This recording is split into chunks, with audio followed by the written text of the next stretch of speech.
Mahakaushal law student association के द्वारा आज रानी दुर्गावती विश्वविद्यालय के कुलगुरु को ज्ञापन सौंपा गया। दरअसल यह ज्ञापन विधि महाविद्यालयों के सत्र 2026 व 2027 के मान्यता हेतु चल रहे निरीक्षण में किसी भी प्रकार का फर्जीवाड़ा न हो और निष्पक्ष जांच के बाद ही मान्यता प्रदान किए जाने की मांग की गई है। एसोसिएशन के पदाधिकारियों ने बताया पहले भी एसोसिएशन के द्वारा महाविद्यालयों की 5 बिंदु पर जाँच की मांग की गई थी, किंतु आज तक कोई भी जाँच नहीं हुई और न ही हमें कोई जवाब मिला है। लेकिन सत्र 2026 व 2027 के निरीक्षण में महाविद्यालयों में बार काउंसिल ऑफ इंडिया एवं उच्च विभाग के निर्धारित मानकों नियमों का पालन करने वाले महाविद्यालयों को ही मान्यता प्रदान की जाने की मांग की गई है। आज महाकौशल विधि छात्र संघ के सभी पदाधिकारियों के द्वारा कुलपति जी को ज्ञापन देने यहाँ आया गया था। आज कुलपति जी अनुपस्थित हैं तो कुल सचिव जी को ज्ञापन दिए गए। उसमें बताया गया है कि जिस प्रकार विश्वविद्यालय से जितने भी महाविद्यालय संबंधित है, जितनी भी मान्यता प्राप्त है यहाँ के आरडीवी संबंधित महाविद्यालय को, सभी महाविद्यालय अवैधानिक तौर से अपने अपने नियम कानून से चल रहे हैं। जब मध्य प्रदेश सरकार ने एएफआरसी जब यहाँ पर गठन किया गया है कि एएफआरसी के बिना कोई भी विद्यालय निजी विद्यालय अपनी मनमर्जी से फीस वसूल नहीं करेगा, लेकिन आज देखा जाता है कि अनेकों महाविद्यालय अपनी मनमर्जी से फीस वसूली की जा रही है। एएफआरसी से दोगुनी दर पर फीस वसूली की जा रही है। सबसे पहला नाम आता है जबलपुर में ज्ञान गंगा, जो शिक्षा माफिया के नाम से जाना जाता है, जहां 25,000 फीस है, वहां 45,000 रुपए ली जा रही है। स्कॉलरशिप भी नहीं दी जा रही है। वहां पर बहुत सारे छात्रों की शिकायत आ रही है। ऐसे ही निरंतर बहुत सारी ऐसी शिकायत है कि पहली ये कि बहुत सारे जो विधि महाविद्यालय वहां पे प्रचार की नियुक्ति नहीं की गई है, कोई प्रचार नहीं है, सिर्फ शिक्षक है वहां पर वो पढ़ा रहे हैं, कोई भी शिक्षक की एक वैधानिक तौर पर नियुक्ति नहीं है। हमारी जो भी मांगे जल्द यदि अगर कुल सचिव के द्वारा पूरी नहीं की जाती है तो महाकौशल विधि छात्र संघ के द्वारा एक उग्र आंदोलन किया जाए। कि रानी दुर्गावती विश्वविद्यालय से संबंधित जितने भी विधि महाविद्यालय है उनका निरीक्षण हो रहा है 2026-27 की मान्यता हेतु। इन निरीक्षण में किसी प्रकार का फर्जीवाड़ा ना हो, किसी प्रकार का घोटाला ना हो, उसको लेकर आज हमने ज्ञापन दिया है। होता यह है कि यहाँ पर जो निरीक्षण होता है, इस निरीक्षण में बहुत बड़ा फर्जीवाड़ा ये होता है कि जब टीचर्स को वहाँ पे उपलब्ध कराना रहता है तो अस्थायी रूप से जो टीचर्स होते हैं, जो कि वहाँ पे परमानेंट नहीं भी रहते, उनको टेम्पररी खड़ा करके उनको वहाँ पे पेश कर दिया जाता है कि ये हमारे यहाँ के शिक्षक है, और जो कि ऐसा होता नहीं है।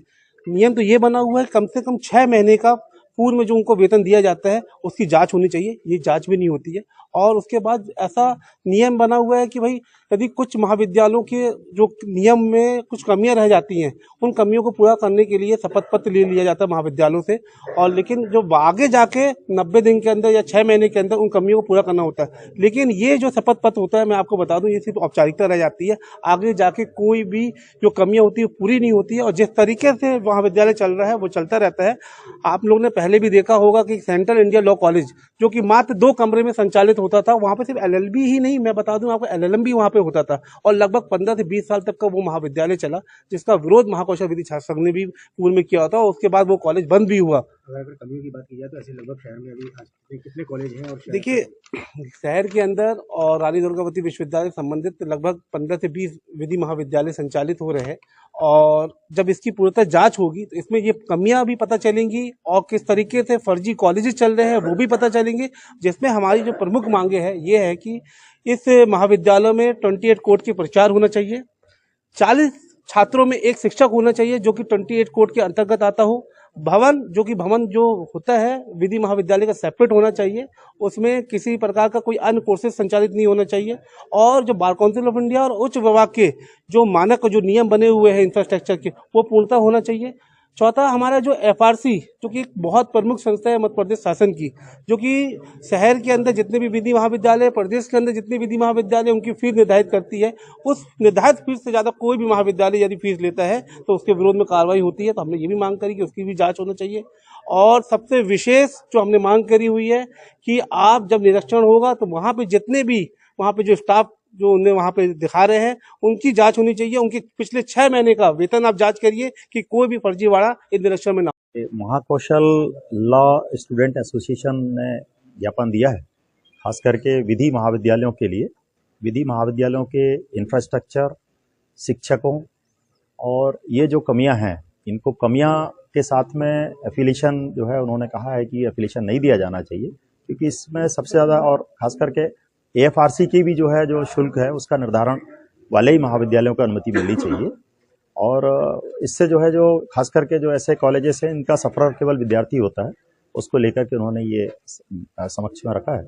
मैं माननीय कुलगुरु महोदय के समक्ष में ये सारी जानकारी मैं लाऊंगा और आगे जो हमारी जो बॉडीज़ हैं एकेडमिक बॉडीज़ उनमें जो है इनके समक्ष में रखूँगा।